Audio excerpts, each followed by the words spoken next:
Hello friends, എല്ലാവർക്കും ചെമ്പരിപ്പൂവിൻ്റെ പുതിയൊരു വീഡിയോയിലേക്ക് സ്വാഗതം. നമ്മുടെ ചെമ്പരിപ്പൂവിൽ വരാനിരിക്കുന്ന ഒരു ഭാഗത്തിൻ്റെ വീഡിയോ ആണ് ഞാൻ ചെയ്യുന്നത്.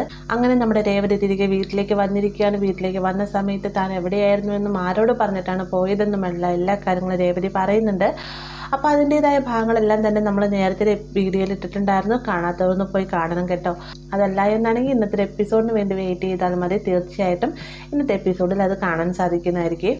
അങ്ങനെ പിണക്കവും വഴക്കൊക്കെ കഴിഞ്ഞതിന് ശേഷം എല്ലാം നോർമലായി തന്നെ സാധാരണ പോലെ തന്നെ എല്ലാവരും ജോലിക്കൊക്കെ പോയി തുടങ്ങുന്ന സമയത്ത് രേവതി എന്നത്തെ പോലെ തന്നെ പൂ വിൽക്കാനായിട്ട് പുറത്തേക്ക് പോവുകയാണ്. ആ ഒരു സമയത്താണ് ഭാമ അങ്ങോട്ടേക്ക് വരുന്നത്. അപ്പോൾ ഭാമയും ചന്ദ്രയും നമ്മൾ സംസാരിച്ചുകൊണ്ടിരിക്കുന്ന സമയത്ത് രേവതിയുടെ കയ്യിൽ നിന്ന് പൂക്കൾ മേടിക്കാനായിട്ട് ഒരു ചേച്ചി അങ്ങോട്ട് വരാൻ കേട്ടോ. ആ ഒരു സമയത്ത് ചന്ദ്ര വളരെയധികം മോശമായിട്ടാണ് ഇവരോട് പെരുമാറുന്നത്.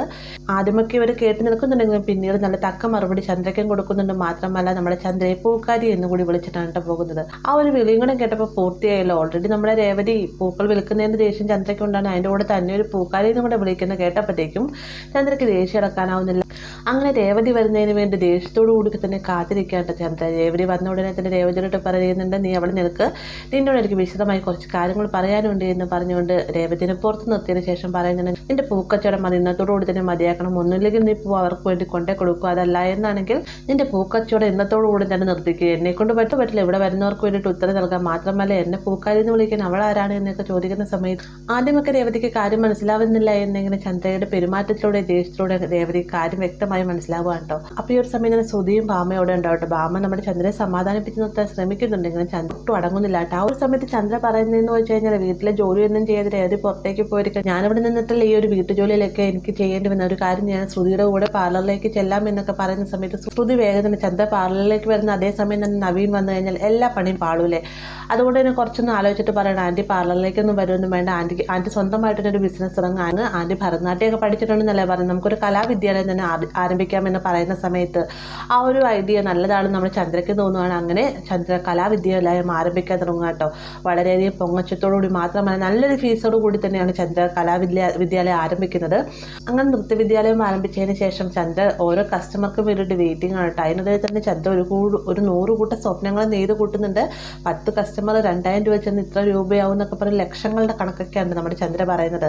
ആ ഒരു സമയത്ത് ഭാമ പറയുന്നുണ്ട്, ചന്ദ്ര നീ എന്തായാലും നിൽക്ക്, സ്റ്റുഡൻസ് ഒക്കെ ഇവിടെ വരട്ടെ എന്നും പറഞ്ഞുകൊണ്ട് ചന്ദ്രയുടെ ആയിട്ട് സംസാരിക്കുന്നതൊക്കെ ഉണ്ട്. എന്നിരുന്നാലും ചന്ദ്ര തൻ്റെ സ്വപ്നങ്ങൾ, അതായത് ഒരു പരിധിയിലധികമുള്ള വലിയ വലിയ സ്വപ്നങ്ങൾ നെയ്ത് കൂട്ടേണ്ട. എന്നാൽ അന്നേ ദിവസം ഒരു കസ്റ്റമർ തന്നെ അവിടെ വരുന്നില്ല. ഒരു കുട്ടി അവിടെ വരുന്നുണ്ട്, പക്ഷേ തെറ്റിദ്ധാരണയുടെ പേരിൽ ആ കുട്ടി അവിടെ നിന്ന് പോവുകയും ചെയ്യും കേട്ടോ. അങ്ങനെ ചന്ദ്രയ്ക്കയുടെ ക്ലാസ്സിന് ആരും വരാതെ ചന്ദ്ര ആകെ സങ്കടപ്പെട്ട് നിൽക്കുന്ന സമയത്താണ് ചന്ദ്രയെ പോലും അതിശയിപ്പിച്ചുകൊണ്ട് ഒരു സ്റ്റുഡൻറ്റ് അവിടെ വരുന്നുണ്ട്. അത് മറ്റുമല്ല, നമ്മുടെ രേവതി സച്ചിയാണ്. രേവതി വന്ന ഉടനെ തന്നെ പറയുന്നുണ്ട്, അമ്മയ്ക്ക് സ്റ്റുഡൻസ് ആരും വന്നില്ല, അതുകൊണ്ട് ഫസ്റ്റ് ഞാൻ തന്നെ വരാം, അമ്മ എന്നെ പഠിപ്പിച്ചു തുടങ്ങി, അമ്മയ്ക്കുള്ള 2000 രൂപ ഫീസ് ഞാൻ തന്നേക്കാം എന്നും പറഞ്ഞുകൊണ്ട് രേവതി തൻ്റെ കയ്യിലുള്ള തളികയും ഫീസും ഒക്കെ ചന്ദ്രയ്ക്ക് നേരെ കൊടുക്കുന്ന സമയത്ത് ഡാൻസ് കളിക്കണമെന്നാണ്, അതിനെക്കുറിച്ച് കുറച്ചൊക്കെ അറിഞ്ഞിരിക്കണം, അല്ലാതെ വെറുതെ പൂമാല കെട്ടുന്ന പോലെ അത്ര സുഖമൊന്നുമുള്ള കാര്യമല്ല ഡാൻസ് എന്നൊക്കെ പറഞ്ഞുകൊണ്ട് ചന്ദ്ര രേവതിയെ കളിയാക്കുന്നുണ്ട്. ആ സമയത്ത് രേവതി പറയാൻ, എനിക്ക് ഡാൻസ് അത്യാവശ്യം അറിയാമോ, അപ്പോൾ ആ ഒരു സമയത്ത് അമ്മയ്ക്ക് മനസ്സിലാകുമല്ലോ എന്ന് പറഞ്ഞുകൊണ്ട് രേവതി പറയുന്ന സമയത്ത്, ഓ നീ അത്രയ്ക്ക് വലിയ ആളാണ്, എന്നൊരു കാര്യം ചെയ്യാൻ നമുക്കൊരു കൈ നോക്കാം എന്ന് പറഞ്ഞുകൊണ്ട് നമ്മുടെ ചന്ദ്രയും രേവതിയും ഇഞ്ചോട് ഇഞ്ചിനെ മത്സരിക്കുന്നുണ്ട്. അവസാനം നമ്മുടെ രേവതിയുടെ കഴിവിനെ അംഗീകരിക്കേണ്ട ഒരു അവസ്ഥയും വരുന്നുണ്ട് കേട്ടോ. എന്നിരുന്നാലും ചന്ദ്ര പൂർണ്ണമായിട്ടും അത് അംഗീകരിക്കാൻ തയ്യാറാകുന്നില്ല. എപ്പോഴും രേവതിനെ കുറ്റം പറയുന്ന പോലെ തന്നെ ആ ഒരു സമയത്ത് രേവതിനെ കുറ്റപ്പെടുത്തി തന്നെ സംസാരിക്കുന്നുണ്ട്. അപ്പോൾ ഇങ്ങനെ ഒരു ഭാഗം നമുക്ക് വരാനിരിക്കുന്നതാണ്. വീഡിയോ ഇഷ്ടമായെങ്കിൽ ലൈക്ക് ചെയ്യാനും കൂടെ ചാനൽ സബ്സ്ക്രൈബ് ചെയ്യാനും മറക്കരുത്.